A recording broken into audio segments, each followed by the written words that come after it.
Hello everyone, কেমন আছেন সবাই? আশা করি নিশ্চয়ই ভালো। বাংলাদেশের বর্তমান ইকোনমিক্যাল কন্ডিশন কিরকম আমরা জানি। একটি গভর্নমেন্ট 1 মাস পূর্বে আহ, চলে গিয়েছে, বর্তমানে অন্তর্বর্তীকালীন সরকার রয়েছে। তো এই গভর্নমেন্ট যাবার প্রাককালে বাংলাদেশের অর্থনীতি কেমন ছিল, বা বর্তমান যে অন্তর্বর্তীকালীন সরকার রয়েছে এই সরকারই বা কোন অবস্থা থেকে বাংলাদেশের অর্থনীতিকে টেক ওভার করছে।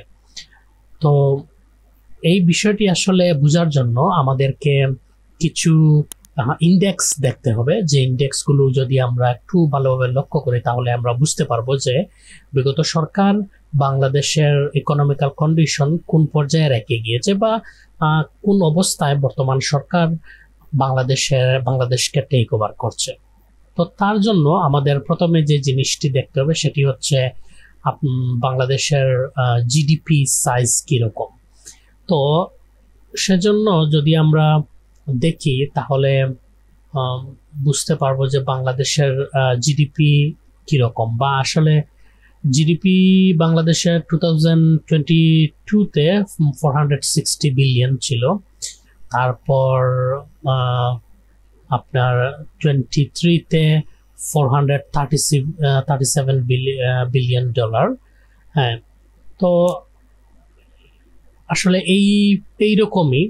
তারপর এই যে আপনার 455 বিলিয়ন ডলার দিস ইয়ার। তো এই হচ্ছে বাংলাদেশের জিডিপির সাইজ।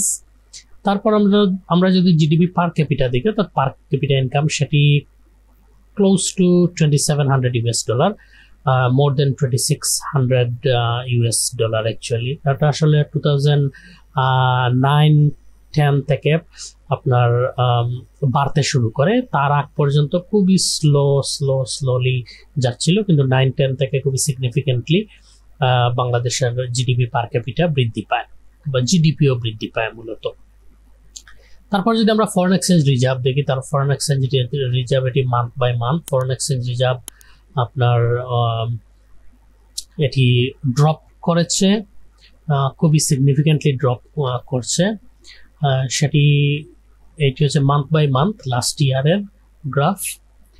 আর বর্তমান this year GDP close two 20 billion US dollar রয়েছে, যা বিগত 2 বছর পূর্বে এটি মোর দেন 40 বিলিয়ন ইউএস ডলার ছিল। এখন প্রায় হাফ হয়ে গিয়েছে। যাই হোক, তারপরে যদি আমরা দেখি বাংলাদেশের রেমিটেন্স, এটি হচ্ছে month by month. Last June মাসে বাংলাদেশের রেমিটেন্স এসেছে প্রায় 25 মিলিয়ন ইউএস ডলার।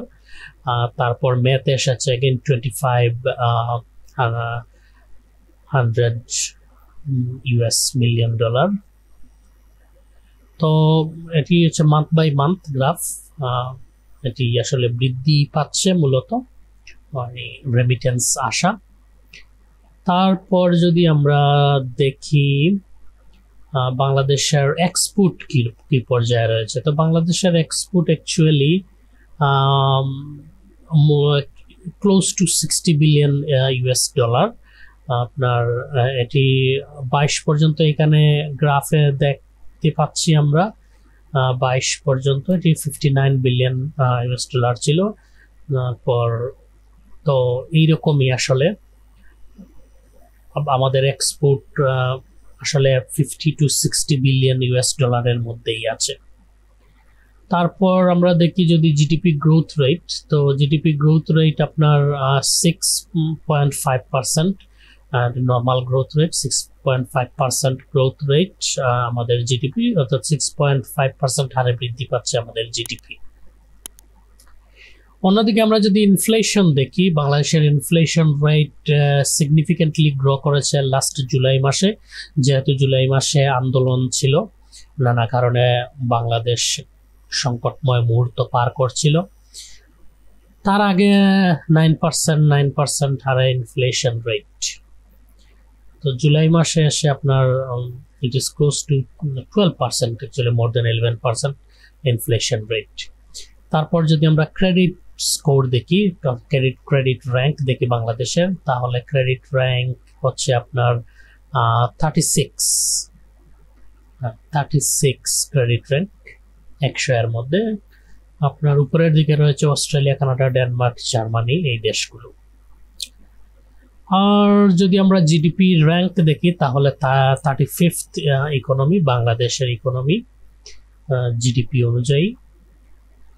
তারপর আমরা যদি বাংলাদেশের লোন, ফরেন লোন যদি আমরা দেখি তাহলে it is actually close two 100 billion US dollar, 100 billion US dollar. এটি হচ্ছে বাংলাদেশের foreign loan, 100 billion US dollar. তো এই হচ্ছে মূলত আসলে বাংলাদেশের economical condition right now.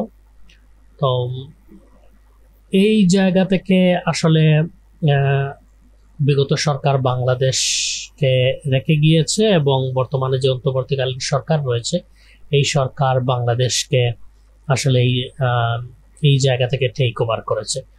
So let's look for the best. দেখা যাক এই সরকার বাংলাদেশের ইকোনমিকে কোন জায়গায় নিয়ে যায়, সিগনিফিকেন্টলি গ্রো করতে পারে নাকি যেভাবে গ্রোথ রেট রয়েছে এই গ্রোথ রেটটাই মেনটেন করে নাকি আরো ডিক্রিজ করে। তো আমরা আশা করব এই সরকার বাংলাদেশের ইকোনমিকে আরো সামনের দিকে বহুদূর এগিয়ে নিয়ে যাবে। So let's look for the best. Thank you very much.